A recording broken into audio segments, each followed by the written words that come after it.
श्रीमद् भगवत गीता के 12वें अध्याय के चौथे श्लोक में प्रवेश करने जा रहे हैं। इसका नाम है भक्ति योग। यानी हम हमेशा प्रभु से जुड़े रहें, हमारा चित्त प्रभु से विभक्त ना रहे। ऐसा कैसे संभव है? अर्जुन के इस प्रश्न का उत्तर वो लगातार देते चले आ रहे हैं।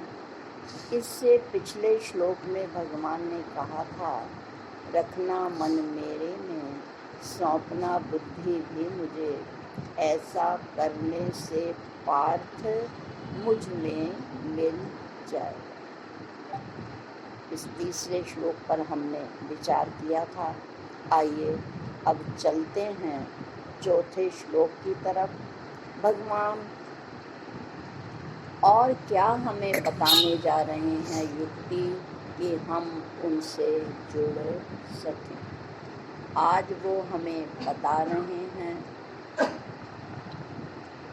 सर्वत्र समदृष्टि है,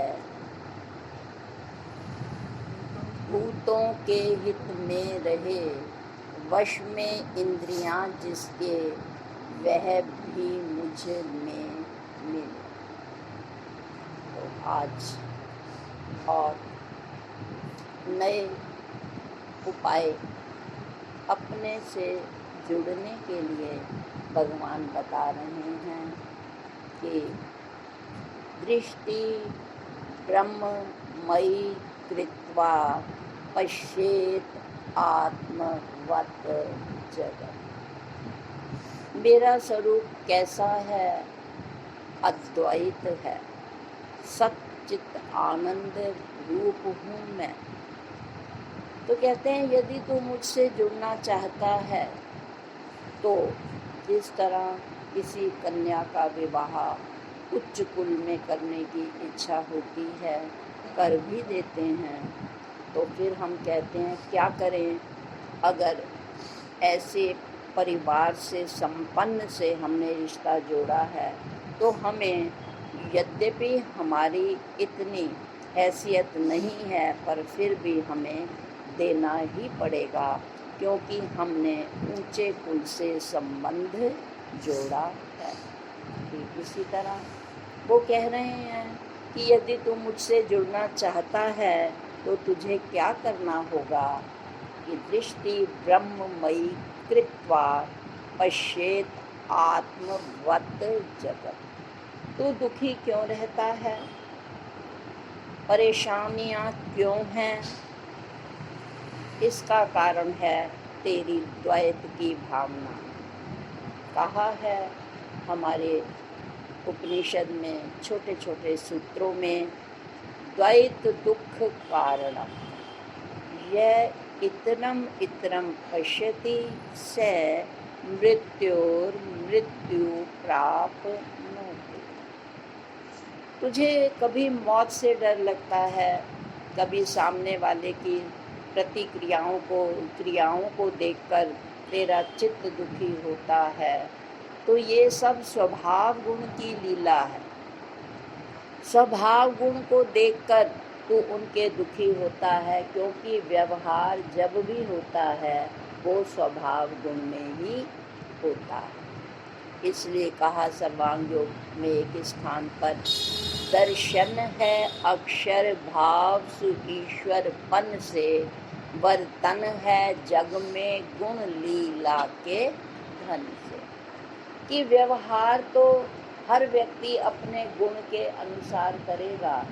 यदि वो सतोगुणी है तो उसका व्यवहार शांत, सबके प्रतिकूल, सहज होगा।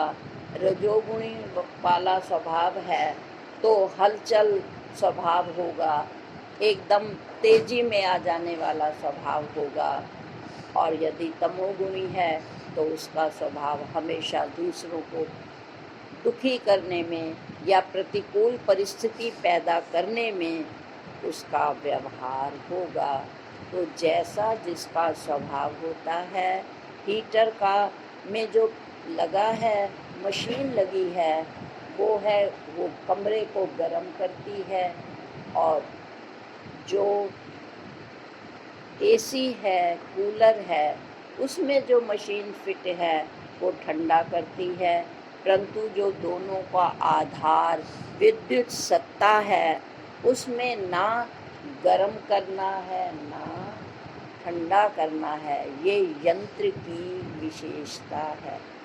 ठीक इसी तरह भगवान कहते हैं, तूने किसी भी व्यक्ति के आकार को, व्यवहार को बिल्कुल नहीं देखना, क्योंकि सबके आकार और व्यवहार भिन्न भिन्न हैं और भिन्नता में कभी सुख नहीं है।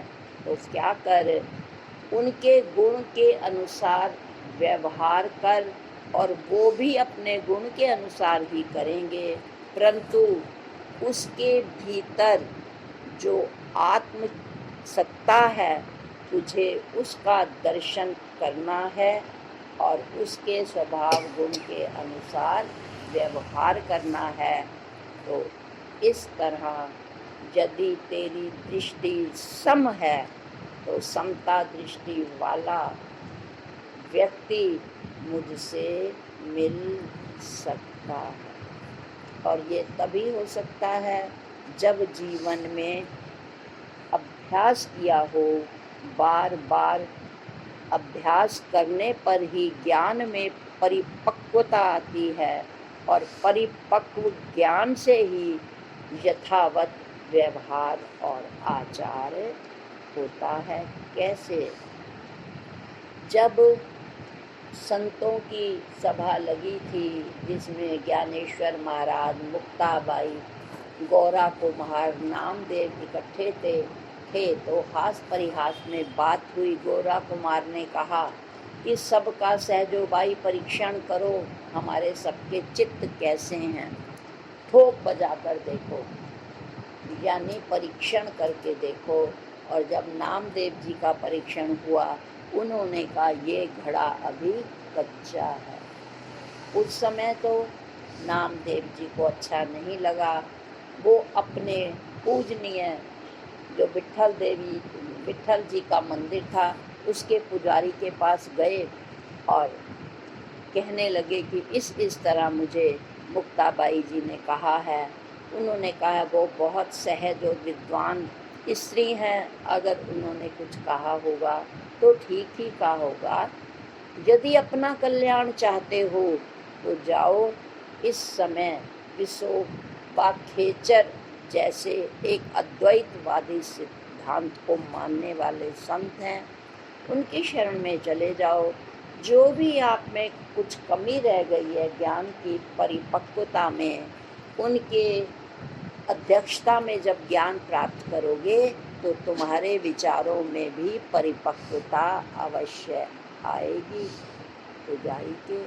ऐसा सुझाव देने पर ऐसा ही किया नामदेव जी ने, और वो विश्ववाखेचर जी के चरणों में उन्होंने नम्र निवेदन किया। उन्होंने उनको ज्ञान और ज्ञान का अभ्यास करने की सलाह दी अपने गुरु के आदेशानुसार। जब नामदेव ने ऐसा किया तो उनके जीवन में एकदम परिपक्वता आ गई। गीता में कहा है, चंडाल कुत्ते में देखे विद्यावान ब्रह्म एक ही। जो विद्वान पुरुष होते हैं, वो चाहे चंडाल हो चाहे कुत्ता हो, उनकी दृष्टि सम होती है। और ये दोनों ही उदाहरण हम नामदेव जी में देखते हैं कि जब वे एक निर्जन स्थान से जा रहे थे तो उन्होंने कोई एक लंबी भयावह सी परछाई देखी, और उनके ज्ञान में इतनी परिपक्वता हो चुकी थी कि वो घबराए नहीं।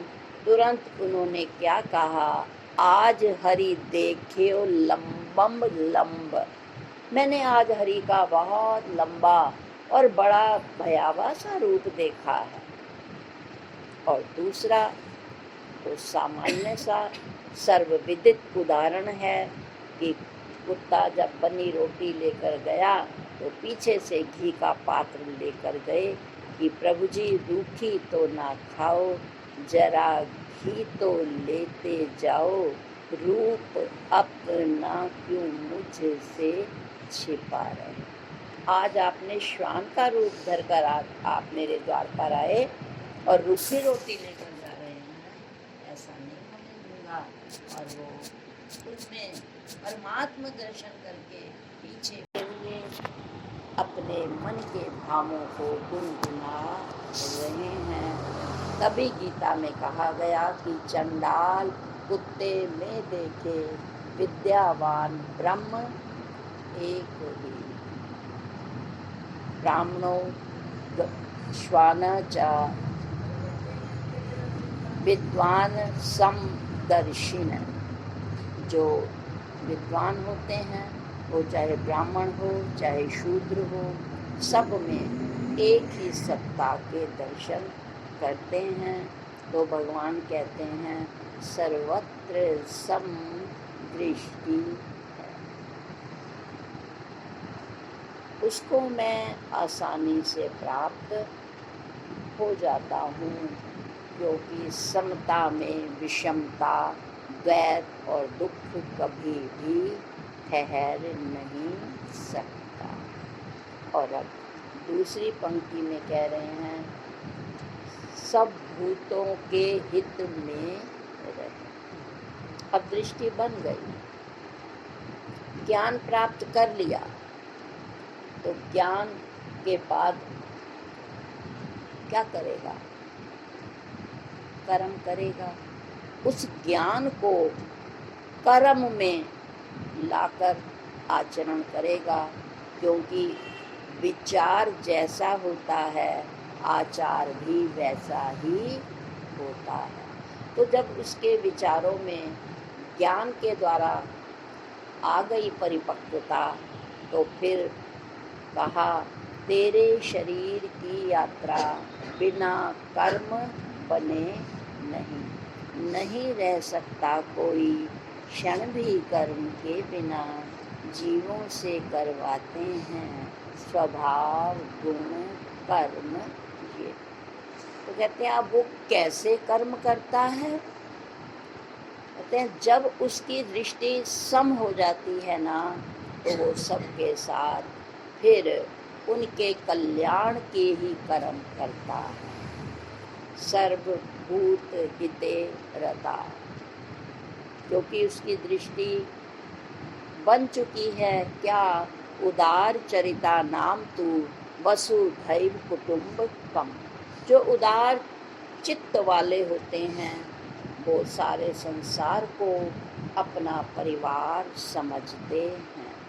जैसे हम अपने परिवार के सदस्यों के साथ प्रियता का, उनके कल्याण की भावना रखते हैं और उनको लाभ देने वाले ही कर्म करते हैं, ठीक इसी प्रकार जिसकी दृष्टि विश्व में सब मैं ही हूँ, दूसरा कुछ है नहीं, ऐसी बन जाती है, तो फिर वह सर्व समाज, चाहे परिवार हो चाहे समाज हो संसार हो, वो सब की हितकारी काम करता है। किस तरह? जैसे पंक्तियाँ आती हैं, बहुत प्रसिद्ध पंक्तियाँ हैं मैथिली शरण गुप्त की कि शुद्धार्थ रंति देव ने दिया करस्थ थाल भी, तथा दधीची ने दिया परार्थ अस्थि जाल भी, उसी नरशितिक्ष ने स्वमास दान भी दिया, सहर्ष वीर कर्ण ने स्वर्ण दंत भी दिया, आहार वही उदार है, परोपकार जो करे वही मनुष्य है कि जो मनुष्य के लिए मरे। तो जीना भी उसका संसार के कल्याण के लिए होता है, और कभी कभी तो उसकी मृत्यु भी दूसरे के कल्याण के लिए होती है, जैसे महर्षि दधीची बहुत बड़े तपस्वी थे। महर्षि दधीची एक बार देवताओं का और असुरों का संग्राम हुआ, तो उस समय बार बार हारने पर वो भगवान विष्णु के पास गए कि हमारी जीत कैसे संभाला। तो उन्होंने कहा, यदि महर्षि दधीची की अस्थियों से धनुष और बाण की प्रत्यंचा बनाई जाए तो उनके द्वारा फेंका गया जो तीर है वो आपको नुकसान नहीं पहुंचा सकता, आपके लिए वो रक्षा कवच हो जाएगा। इस बात को सुनकर सभी देवता मिलकर महर्षि दधीची के पास गए, उन्हें प्रणाम करके नम्र निवेदन किया कि आज आपके द्वारे पर हम अपने स्वार्थ को लेकर के और अपने कल्याण के लिए आपके पास आए हैं। अगर आप कहें तो हम अपनी मंशा निवेदन करें। दधीची ने कहा, आओ देवताओं, आपका स्वागत है, मैं आपके किस काम आ सकता हूँ। उन्होंने सारी बात बता दी। दधीची ने कहा, कुछ समय आप विश्राम करें, मैं योग बल के द्वारा अपनी त्वचा को इस अस्थि ढांचे से ऊपर कर लूँगा और जो मेरा ढांचा बचेगा यदि वो आपके काम आ जाए तो ये मेरा सौभाग्य होगा कि मेरी अस्थियाँ देवताओं के किसी काम आ सकी।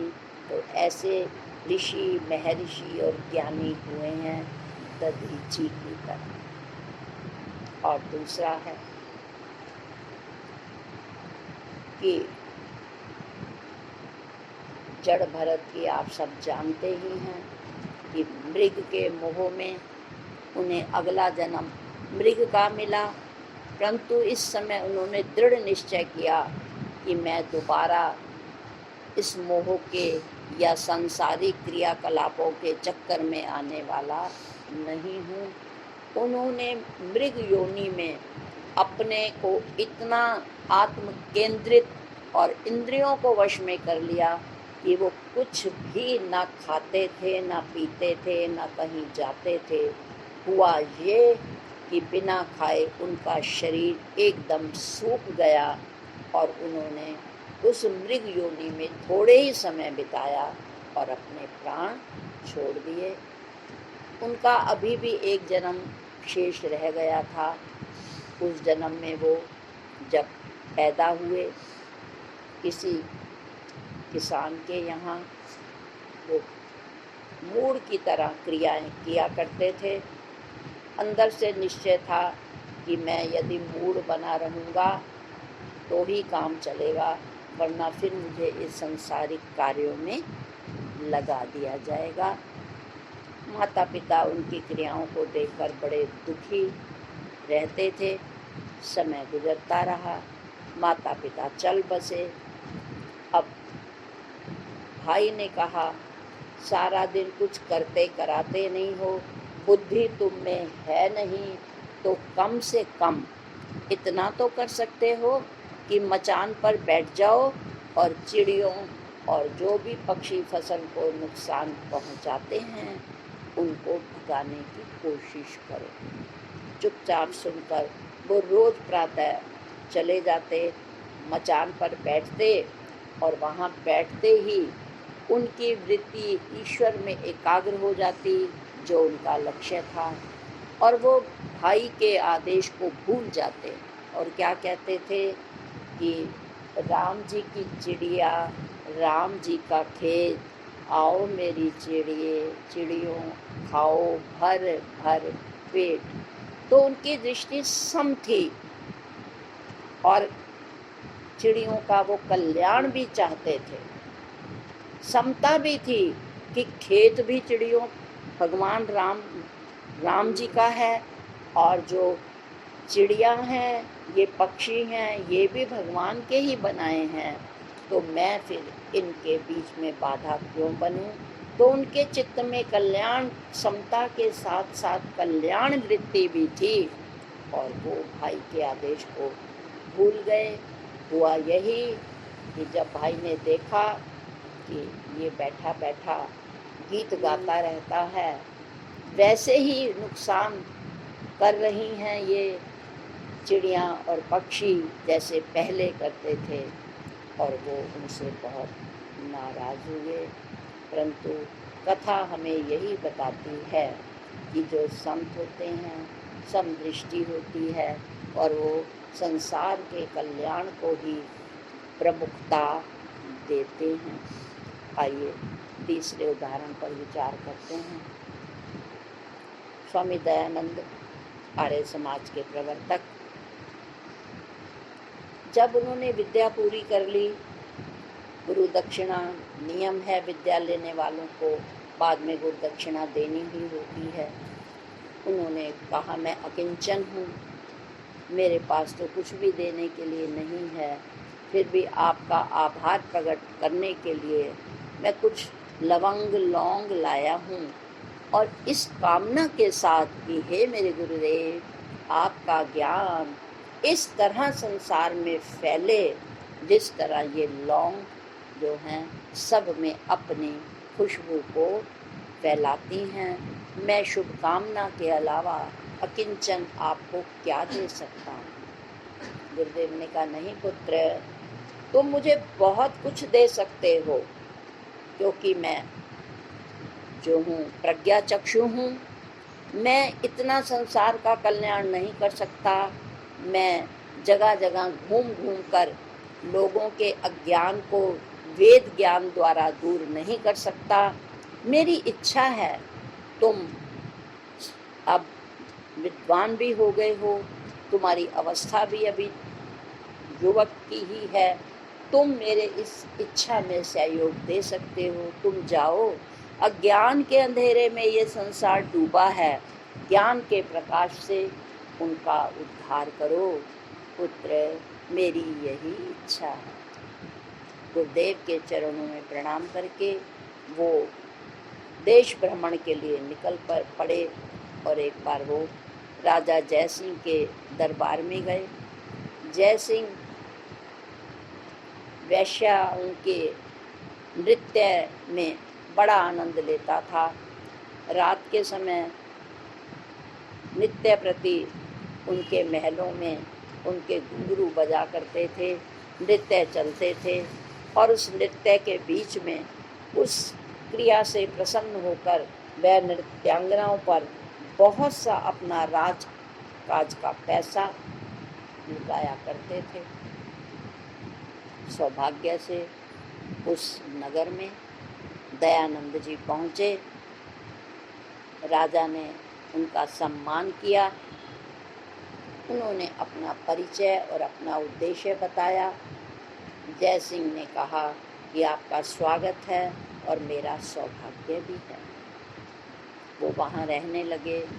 उनके तप का इतना प्रभाव था कि कुछ ही दिनों में उनकी वृत्ति बाह्य मुक्ता से अंतर्मुक्ता की ओर, अधिभौतिकता से आध्यात्मिकता की ओर आ गई, और धीरे धीरे उन्होंने उन वैश्याओं के निमंत्रण जो दिया करते थे उसको बंद कर दिया।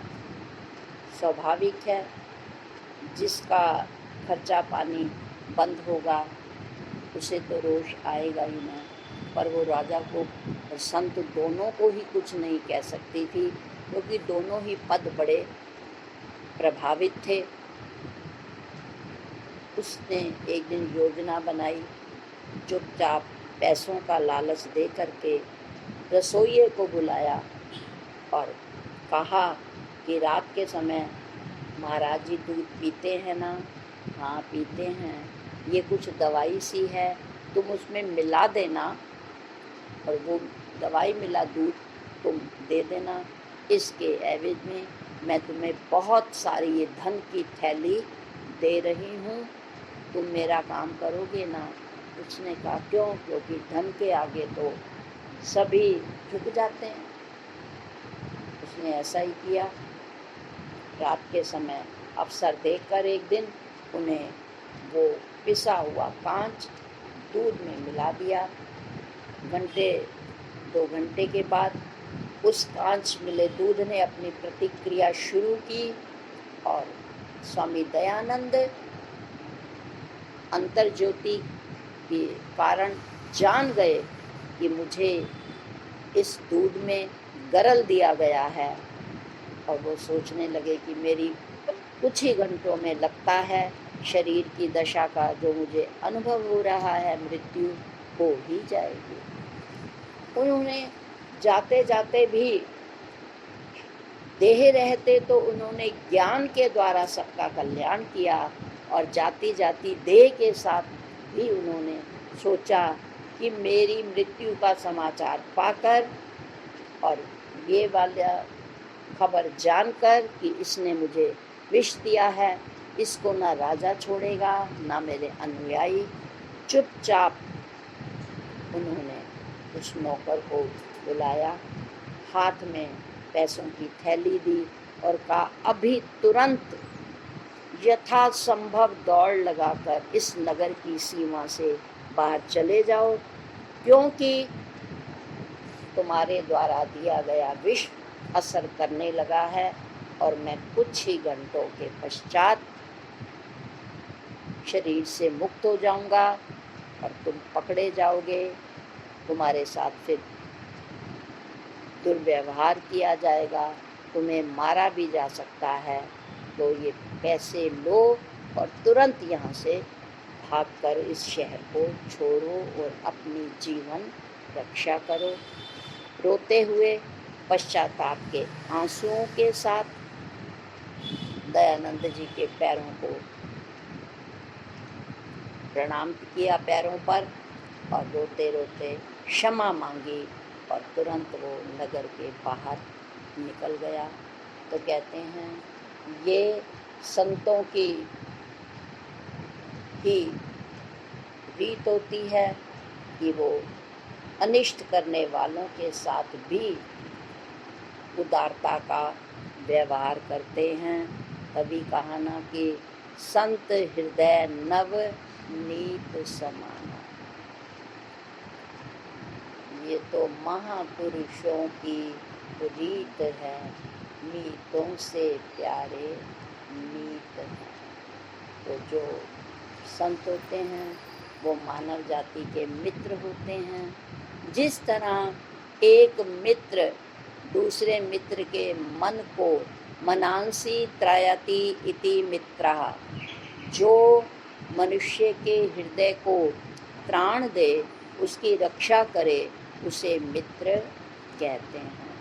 तो उन्होंने भी एक मित्र की भांति उसके प्राणों की रक्षा की। तो यही वो कहने जा रहे हैं। क्या कहने जा रहे हैं कि क्या करता है? सर्वत्र समदृष्टि है, भूतों के हित में रहे। तो भगवान चौथे श्लोक की इस दूसरी पंक्ति में यही कह रहे हैं कि ज्ञान प्राप्ति तभी सफल है यदि वो ज्ञान हमारे साथ साथ समाज कल्याण भी करे, तो वो ज्ञान सार्थक होता है और कल्याणकारी कार्यों के द्वारा ही मेरा भक्त मुझसे मिल सकता है। और अब तीसरी पंक्ति में कह रहे हैं वश में इंद्रियां जिसके। सबसे महत्वपूर्ण ये बिंदु है। हर ग्रंथ, पंथ और संत ने इस बिंदु पर बार बार जोर दिया है। हम साधकों को, जिज्ञासुओं को हमेशा ही उनका सबसे पहला पाठ यही रहा है कि मानव को, जिज्ञासु को, मोक्ष चाहने वाले को अपने मन और इंद्रियों पर नियंत्रण करना चाहिए। षट संपत्ति की जहाँ बात आती है वहाँ सबसे पहला यही आता है, शमन और दम। दमन बाद में होता है, शमन पहले होता है। शमन भी संस्कृत के दो शब्दों से मिलकर बना है। शसनम, मन पर जो शासन करे, जिस रीति से हम मन पर शासन करते हैं उस क्रिया को शम कहते हैं। मन को अपने शासन में लाना, मन को अपने अधीन करने का नाम है शम। और जब मन पर नियंत्रण होगा तो मन इन इंद्रियों का बॉस है। क्योंकि हम व्यवहार में भी देखते हैं ना, हम कभी नहीं कहते मेरी आंखें पिक्चर देखना चाहती हैं, मेरा मन आज पिक्चर देखने को कर रहा है। मेरी जबान या मेरी स्वाद इंद्रिय आज समोसा खाना चाहती है, गोलगप्पे खाना चाहती है। ऐसा नहीं कहा, आज मेरा मन इस वस्तु को खाने के लिए कर रहा है। मन है पहली सीढ़ी।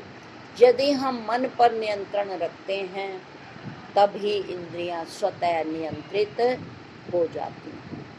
जब तक ये जीव अपने मन पर नियंत्रण नहीं करता, इंद्रियां नियंत्रित नहीं होती, तब तक ये अपने लक्ष्य को प्राप्त कर ही नहीं सकता। गीता में भी कहा है, स्वैरगामी इंद्रियों का साथी मन जहाँ हुआ, नाव तूफान में घूमे, वैसे ही बुद्धि को हरे।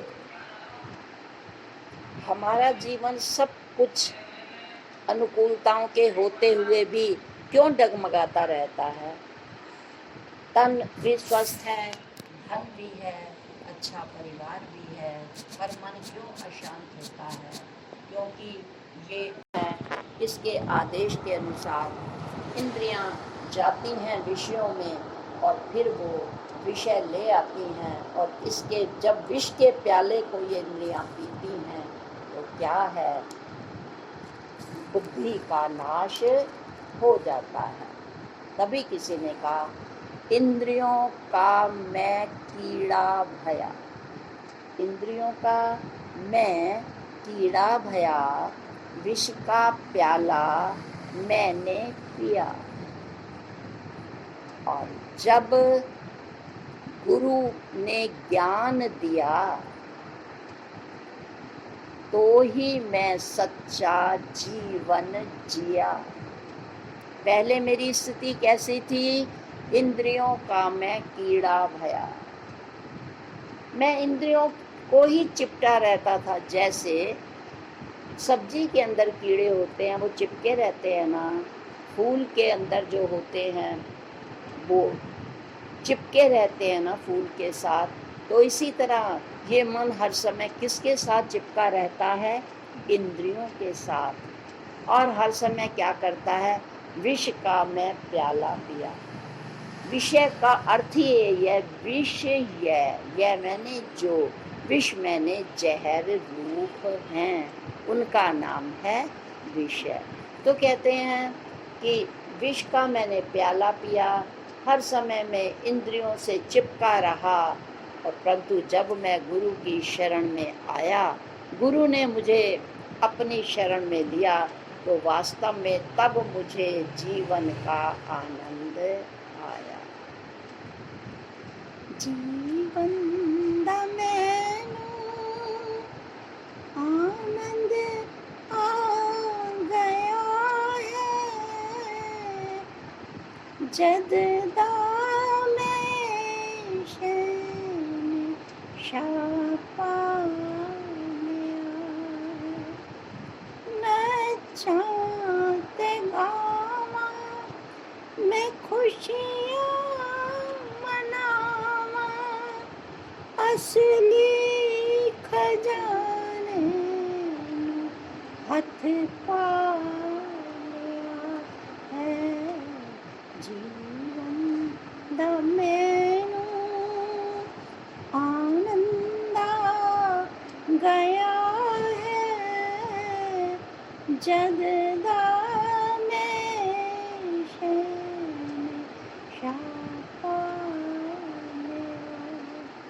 तो भगवान कहते हैं यदि तू आत्म पद को प्राप्त करना चाहता है तो तुझे इंद्रियों के इस मोह जाल से हटना ही होगा। और एक बहुत हमें समझाने के लिए बहुत सर्वसाधारण सा अनेकानेक बार सुना गया हमने उदाहरण कि एक एक जीव को एक एक इंद्रियों का विषय लगा तो वो उसको मृत्यु की ओर ले गया। जैसे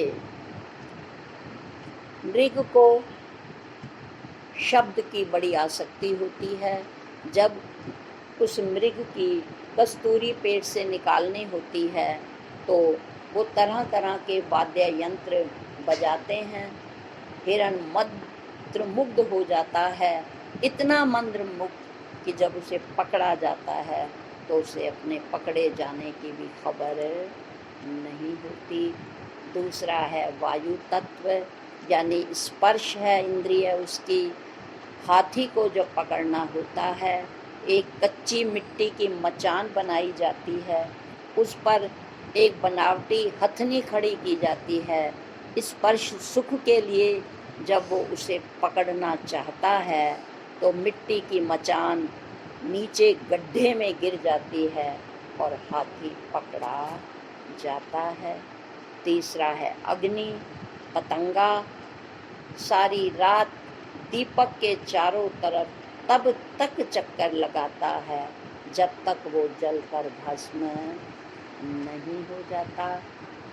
अगला है जल, मछली को जब मछियारा कांटे में आटा लगाता है पकड़ने के लिए, मछली उस रस के चक्कर में उसको जब आटे की गोली को पकड़ने लगती है तो उसका मुंह उस कांटे में फंस जाता है और अंततः मछली पकड़ी जाती है।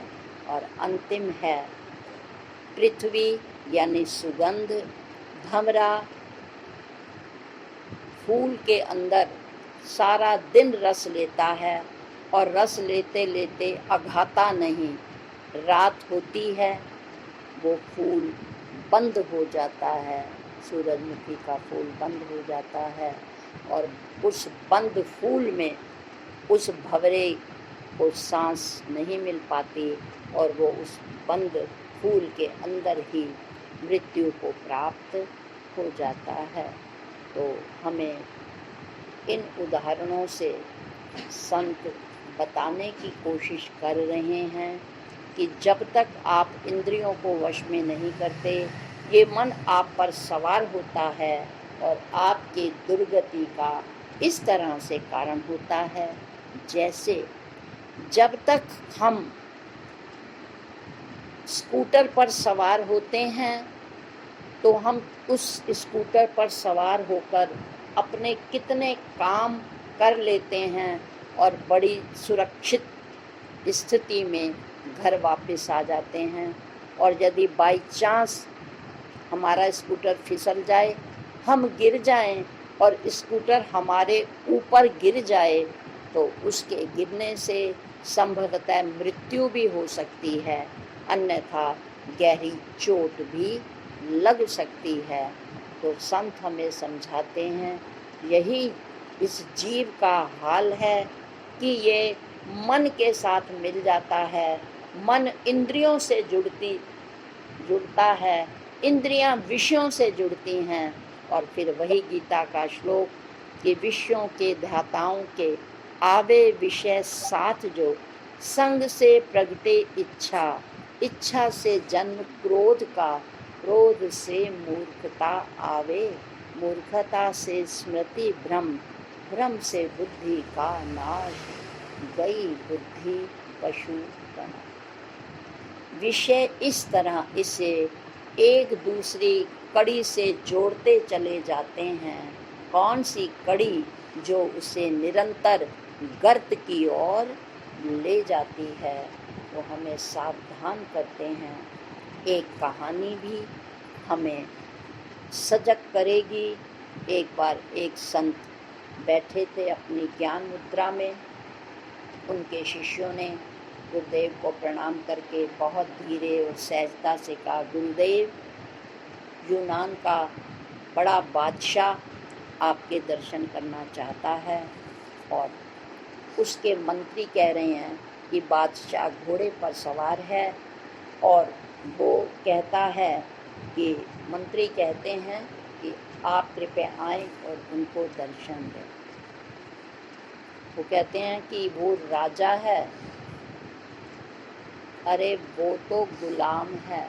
पहले तो वो घोड़े पर बैठा है, चंचल सवारी पर। दूसरा गुलाम वो है और राजा मैं हूँ। राजा के पास गुलाम आता है, गुलाम के पास राजा नहीं जाता।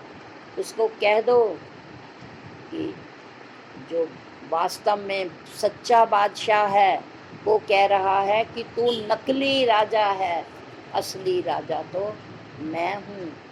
तो तुझे नकल को असल के पास आना पड़ेगा। मैं बाहर आने वाला नहीं हूँ। मंत्री ने महर्षि की सशक्त और निडर वाणी जब राजा को सुनाई, राजा हैरान हुआ। इतना निडर है ये संत, देखता हूँ इसे चलकर, बात करता हूँ। जब मेरे व्यक्तित्व को देखेगा ना, तब पता लगेगा कि तू किससे बात कर रहा है। आया, खड़ा हो गया। अब पुनः संत ने कहा, एक तरफ हो जा, मेरी धूप को मत रोक। मैं धूप का सेवन कर रहा हूँ, मुझसे बात करनी है ना, पहले मेरी धूप छोड़ दे और फिर मुझसे बात कर। राजा हैरान हो गया, कहता है आप जानते नहीं, मैं इस यूनान का राजा हूँ। उन्होंने कहा तू यूनान का राजा होगा, मैं तो पृथ्वी का राजा हूँ। उन्होंने कहा स्वदेशे पूज्यते राजा, विद्वान सर्वत्र पूज्यते। उसने कहा आप तो एक संत हैं, आप राजा कैसे हैं? उन्होंने कहा राजा को पता है क्या कहते हैं? बादशाह। और बादशाह का क्या अर्थ है? जिसने अज्ञान का बाध कर दिया हो, जिसके अंदर ज्ञान की ज्योति जल रही हो। जगमग ज्योत जगे दिन राती। अरे तेरे साम्राज्य में तो कभी ना कभी अंधेरा होता होगा, पर मेरा आत्म साम्राज्य ऐसा है जहाँ ज्ञान की ज्योति निरंतर जलती रहती है। सच्चा बादशाह वो है जिसने अज्ञान का बाध कर दिया, जिसने मन का बाध कर दिया, जिसने इंद्रियों को वश में कर लिया, वो सच्चा बादशाह है। तू तो जीतने के लिए एक एक जगह जाता है, तेरी इच्छाएं तुझे बैठने ही नहीं देती। एक राज्य को जीतता है, कुछ समय चैन से बैठता है, फिर तुझे अंदर स्फुरण होता है। तो जिसकी हर समय जो कामनाओं के पीछे भागता रहता है, वो भला राजा हो सकता है? मुझे देखना, मैं तो कितने वर्षों से इस स्थान पर अचल बैठा हूँ। जिसने आना होता है वो खुद आता है। तू लोगों के देश जीतता होगा, तेरा स्थान पर नियंत्रण होगा। मैं तो लोगों के मन को जीतता हूँ। मन जीते जग जीत।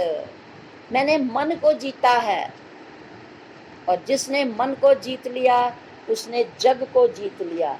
और तू तो जगह जगह जीतने जाता है, मैं तो स्वयं अपने आप से अपने आप के मन को जीत लेता हूँ। गुलाम के सामने क्यों झुकेगा ये बादशाह? तपे हुए संत थे, सत्य की में वैसे ही सत्य में तप होता है, प्रभाव होता है। और जब उसने संत की वो नतमस्तक हुआ और उसने कहा कि आप मुझे एक बार फिर, आप अंदर के अंतर्मुखी हैं, मैं बाह्यमुखी हूँ, तो कृपया मुझे अपना आशीर्वाद दें। और वो आशीर्वाद लेकर वहाँ से चला गया। तो ये कहानी भी हमें बताती है कि इंद्रियों को जीतो, मन को जीतो, क्योंकि मन अगर जीत लिया तो आपकी इंद्रियां बिना मन के कहीं जा ही नहीं सकती। आप बैठे हैं, शांति से स्वाध्याय कर रहे हैं, सच्चे जिज्ञासु हैं, किसी का फ़ोन आता है कि चल आज जरा शहर चलते हैं, ऐसा करते हैं, वहाँ जाते हैं, यहाँ जाते हैं। अगर सच्चा जिज्ञासु होगा तो वो कहेगा मैं तो, वो तो जाएगी बाहर से आनंद खरीदने, मुझे तो अध्ययन में आनंद आ रहा है, घर बैठे बैठे मैं उसका आनंद मुफ्त में ले रहा हूँ। और ये शरीर को कष्ट देकर पैसों के द्वारा क्षणिक सुख लेने के लिए जा रही है, और मैं तो स्वाभाविक सुख ले रहा हूँ बिना धन के, बिना श्रम के, तो मैं क्यों जाऊँ? तो मना करने में ऐसे साधक को कोई देर नहीं लगेगी। क्यों? क्योंकि वो क्या कहोगे, आज मेरा मन नहीं है। तो इसलिए भगवान कह रहे हैं कि मन पर विजय प्राप्त करो। जब मन पर विजय प्राप्त करोगे तब इंद्रियों पर विजय प्राप्त हो जाएगी, और जब इंद्रियां जीती जाएंगी तो वो विषय के दल दल में कभी फंसेंगी ही नहीं। तो जब सब बाह्य जगत का बाध हो जाएगा तो वो मेरे करीब आएगा। तब किसी ने कहा कि मैं बहुत आनंद में होता हूँ जब मैं तेरे करीब होता हूँ। मैं तब बहुत आनंद में होता हूँ जब मैं तेरे करीब होता हूँ।